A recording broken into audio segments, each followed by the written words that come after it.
नमस्कार, स्वागत है आपका। इस लोकसभा चुनाव की बड़ी लड़ाई लड़ी जा रही है तेलंगाना में, जहां बीजेपी को लग रहा है कि वो अपनी लोकसभा टैली बढ़ा सकती है और उस मुहिम के खिलाफ खड़े हैं तेलंगाना के कांग्रेस मुख्यमंत्री रेवंत रेड्डी, जिनके निवास पर आज हम हैं और इस वक्त वो हमारे साथ आज तक पे मौजूद है। रेवंत अन्ना, स्वागत है आपका। Is this really the battle of 2024, a battle between Revanth Reddy and Narendra Modi in Telangana? नहीं। नेशनल इलेक्शन में राहुल गांधी वर्सेस नरेंद्र मोदी, तेलंगाना में आए तो किशन रेड्डी वर्सेस रेवंत रेड्डी कि लेवल प्लेइंग फील्ड इक्वल है। मैं प्राइम मिनिस्टर से मुझे क्या लेना देना है, मेरा डोमेन में कोई है, उन्हीं नेता से मेरा टक्कर है। पर आपका प्राइम मिनिस्टर से क्या रिश्ता है, इस पे काफी स्पेकुलेशन चलती रहती है। आप उनको बड़ा भाई बोलते हो, तो क्या आपने इक्वेशन फॉर्म किया बड़ा भाई और छोटा भाई के बीच में? नहीं, ये लोग कुछ लोग गलत फहमी फैलाने के लिए कोशिश कर रहा है।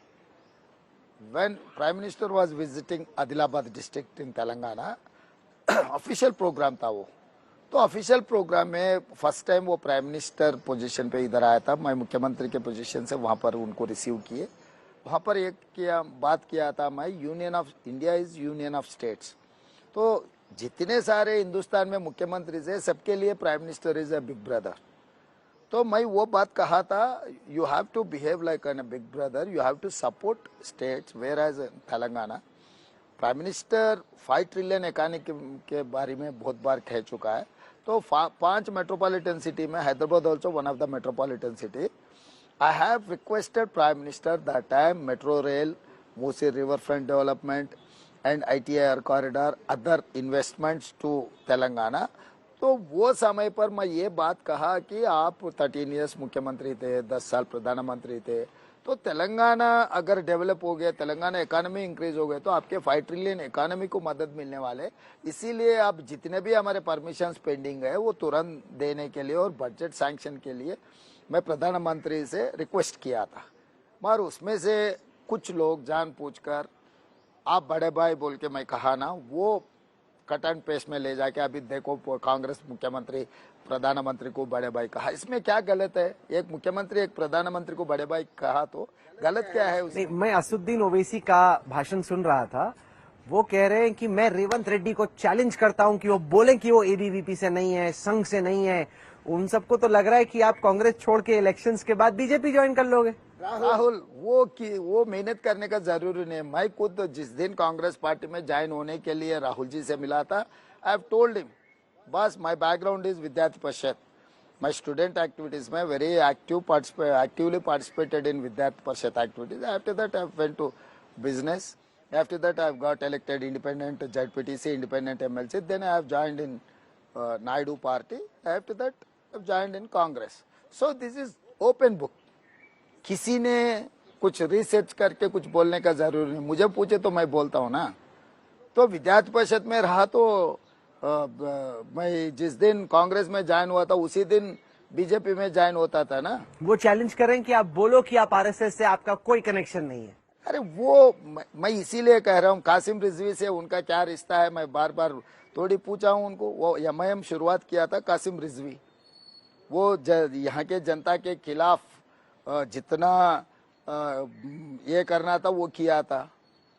तो मैं विद्यार्थी परिषद आइडियोलॉजी से आज कांग्रेस आइडियोलॉजी, गांधी नेतृत्व में मैं काम कर रहा हूँ। मुझे अप्रिशिएट करना, क्योंकि स्टूडेंट ऑर्गेनाइजेशन इधर रहकर केंद्र में बीजेपी सरकार रहा तो भी मैं ये वर्टिकल पूरा छोड़ दे के राहुल गांधी नेतृत्व में कांग्रेस पार्टी के लिए मैं काम कर रहा हूँ।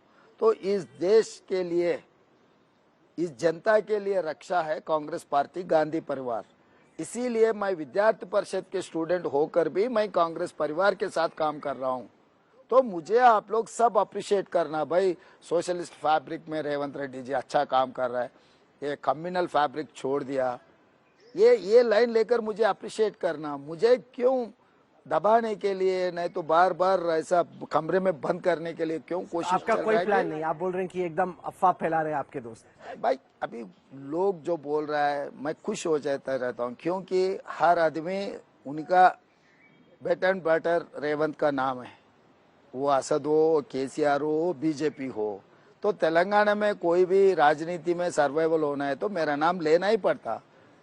तो मेरा नाम लिए तो मुझे अच्छा ही लगता है, उसमें क्या है। प्राइम मिनिस्टर मोदी जब भी तेलंगाना में आते हैं बहुत अटैक कर रहे हैं आप गवर्नमेंट के ऊपर, कह रहे हैं कि रेवंत रेड्डी आया और करप्शन आ गई। उन्होंने बोला कि वो फिल्म आई थी RRR, आजकल RR टैक्स है। उन्होंने बताया नहीं RR, लेकिन क्लियर हो गया कि रेवंत और राहुल का टैक्स है करप्शन का। तो कह रहे हैं Congress is back, corruption is back. तो मैं मोदी जी से experience and age wise is next level आदमी है। जब ये बात जो बात कह रहा है तब उनके अगल बगल में कौन बैठा हुआ था? लिक्कर स्कैम में जो लोग कंपनी से है वो लोग इलेक्टोरल बॉन्ड्स दिए आपको, जहां पर गया भाषण दिए, अजित पवार को बगल में बिठा लिए। कर्नाटक में गया जो भाषण दे रहा है देवगौड़ा कुमारस्वामी को साथ में बिठा लिए। आप असम गए हेमंत बिश्व शर्मा को साथ में बिठा लिए, नवीन जिंदल को आप साथ में बिठा लिए। मतलब highest charges who are facing corruption, तो वो लोग सब आपके मंच पे आपके अगल बगल में चार चार कुर्सी में वही लोग बैठा हुआ है। मोदी जी करप्शन के खिलाफ बोल रहे हैं। अगर सचमुच मोदी जी करप्शन को कुछ कम करना है, करप्शन अगर इरेडिकेट करना है, तो पहले उनके अगल बगल में जो लोग हैं उनको जेल को भेजना है। मगर जब अपोजिशन में रहते ये सब चार्जेस लगाते, जब उनके पार्टी में आ गए तो वॉशिंग मशीन में पूरा साफ वॉशिंग में हो जा रहा है, निर्मा वॉशिंग पाउडर जैसा। तो ये इसीलिए मोदी जी बात को लोग यकीन करना छोड़ दिए, क्योंकि बोलने का लगे करने का लगे, ये किसी नेता के लिए ठीक नहीं है। हाल ही में एक बड़ा विवाद हुआ, होम मिनिस्टर अमित शाह का एक फेक वीडियो आया। कुछ ने कहा डीप फेक है, लेकिन फेक तो वो था ही। उसमें कुछ चीजें कही गई जो होम मिनिस्टर ने नहीं की, काट जोड़ के कहा, जोड़ा गया उसको। आप पे आरोप लग रहा है कि आपके लोग और आप खुद उसमें इन्वॉल्व थे। इसमें कितनी सच्चाई है? आपको तो दिल्ली पुलिस ने केस भी रजिस्टर किया है, दिल्ली पुलिस की टीम भी तेलंगाना आई हुई है। तो मैं राहुल यहाँ पर कैसे इंस्टीट्यूशन को बीजेपी मिसयूज करे, मैं यहाँ पर बोलना चाहता हूँ। इससे पहले ईडी, इनकम टैक्स, सीबीआई का इस्तेमाल करते थे, अभी दिल्ली पुलिस को इस्तेमाल कर रहे हैं। वो is complainant is MHA, ministry of home affairs. भाई राजनीति में किस नेता के खिलाफ, किस नेता या कुछ पॉलिटिकल पार्टी के खिलाफ कुछ पॉलिटिकल पार्टी एक्टिविटी की है तो पॉलिटिकल पार्टी और political party worker has to complain. मगर whereas in this case MHA has given a complaint to in the police station, तो यहाँ पर ऑलरेडी बीजेपी नेता लोग कंप्लेंट भी दे चुके हैं, साइबर क्राइम में FIR भी हो गए, कुछ बंदों को अरेस्ट भी किए, वो लोग बेल भी ले लिए, उसके बाद दिल्ली में FIR किए। तो यहाँ पर मुझे जो इलेक्शन कैंपेनिंग जो तरीका से मैं कर रहा हूँ, मुझे रोकने के लिए FIR भी बनाए, दिल्ली भी बुलाए। तो ये ऐसे छोटे छोटे कामों से राजनीति में रिजल्ट नहीं आने वाले। लोग समझदार है। आप समन के लिए जाओगे Delhi? Sitting chief minister Telangana का दिल्ली पुलिस के पास कब जाने वाला है? वो अभी सोचेंगे, अभी 13th पोलिंग होने दो, उसके बाद मैं लीगल टीम को कंसल्ट करके उसके आगे क्या करना है। Already Telangana high court has given some directions to departments, तो वो भी लीगल एग्जामिन करना है। उसके बाद मैं सोचता हूँ को जाना या नहीं जाना, अगर गया तो कौन सी तरीका से जाना है, सब सारे मैं सोच के बोलता हूँ। नो, पर जो स्पेसिफिक चार्ज है, जब दिल्ली पुलिस आपसे पूछती है रेवंत रेड्डी जी की क्या होम मिनिस्टर अमित शाह के जो बयान था उसको काट मरोड़ कर जिस तरीके से पेश किया गया, उसमें क्या आपके और आपके लोगों का इन्वॉल्वमेंट था? राहुल, वो वीडियो में क्या है मैं नहीं देखा। मैं कुछ चार्ज लगा रहा हूँ मोदी जी और अमित शाह के खिलाफ, अमित भाई के खिलाफ। ये लोग अगर बीजेपी इस बार आए तो बीजेपी इसीलिए इस बार 400 पार क्यों कह रहे हैं? संविधान को बदलने के लिए कह रहा है, रिजर्वेशन रद्द करने के लिए कह रहा है। ये लोग SC, ST, BC रिजर्वेशंस रद्द करने वाले हैं। आपको इस इलेक्शन में नॉर्थ साउथ डिवाइड दिखता है? कर्नाटक में आपकी पार्टी के लीडर हैं DK सुरेश, को कहते हैं कि टैक्स हम ज्यादा देते हैं, हमें पैसा कम मिलता है। अगर ऐसा ही रहा तो साउथ को एक अलग स्टेट बन जाना चाहिए, अलग कंट्री बन जाना चाहिए। तो उन क्या कहा मैं पूरा पढ़ा नहीं। जो अन्याय हो रहा है मैं भी वही वॉइस से बोल रहा हूँ। हम लोग 1 रुपया टैक्स पे किए तो हमको 43 पैसा मिल रहा है। बिहार से 1 रुपया अगर टैक्स आया तो 7 रुपीज 6 पैसा जा रहा है बिहार को, यूपी को 6 रुपीज प्लस जा रहा है। तो ये अन्याय हर किसी कोई नहीं मानते, क्योंकि हमारे इक्वल शेयर हमें आना है। तो आप मोदी जी और अमित भाई दोनों मिलकर पूरा हमारे टैक्स पैसे लेकर और किसी को बांटने में ये ठीक नहीं है। और नेशनल प्रोजेक्ट्स भी कुछ दे रहे नहीं, रेलवेज नहीं दे रहे, नेशनल हाईवेज नहीं दे रहे, कुछ इन्वेस्टमेंट्स तेलंगाना में आए तो डरा के ले जाके गुजरात में ले जा रहा है। ऐसा हो रहा है? हाँ। आपका प्रोजेक्ट गुजरात चला गया? हाँ। आप ला ही नहीं पाए होगे, आप बोल रहे हो गुजरात चला। कौन सा प्रोजेक्ट गुजरात चला गया? फॉक्सकॉन वाले को पूछो कितना प्रेशर है उनके ऊपर। अभी ये कार वाले टेस्ला वाले को कितना सता रहे पूछो। वो they wanted to invest in Telangana, just simply they are pressurising to shift Gujarat. आप कह रहे हो कि इलॉन मस्क ने इसलिए इंडिया कैंसिल किया कि वो तेलंगाना आना चाहता था, वो गुजरात भेजना चाहते थे, इसलिए आपने कैंसिल कर? ये सवाल उनसे पूछना है, मगर तो मामला वही है। आपको लग रहा है ऐसा? 100%। तेलंगाना में इलॉन मस्क आना चाहता था? हाँ, मोदी जी क्यों उसको भाई, गुजरात भेजना चाहते थे। तेलंगाना क्या कोई हिंदुस्तान में नहीं है क्या? So Hyderabad is the best place. Tesla Musk ने बताया आपको ऐसा?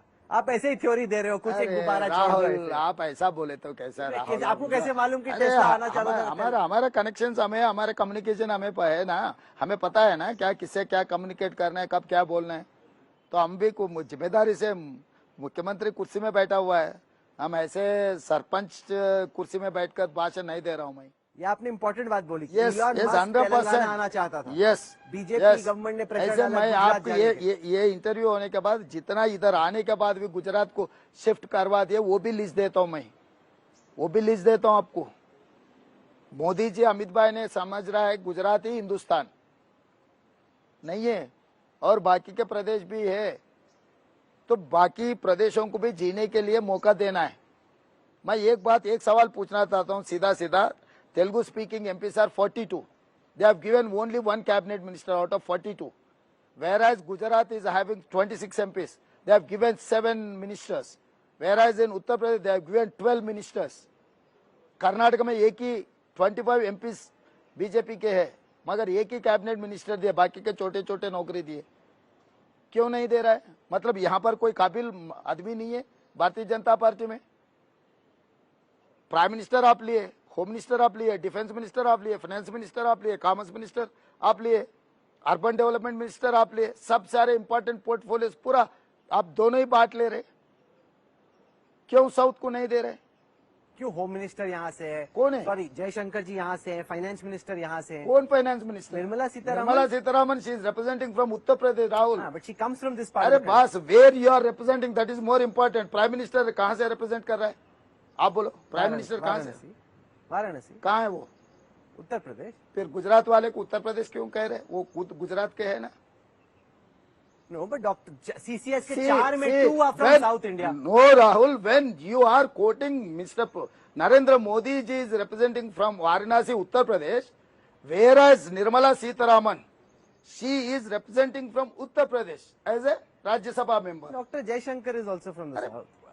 इधर से कोई नहीं है, इधर कोई बंडी संजय, धर्मपुरी अरविंद, स्वयं बाबूराव, या कर्नाटक में 25 लोग है एमपीस, आंध्र प्रदेश में जीवीएल नरसिम्हा राव, सीएम रमेश, सब सारे उन्हीं के पार्टी के एमपी है। रेवंत अन्ना, आप जुड़े हमारे साथ, इसके लिए बहुत बहुत शुक्रिया।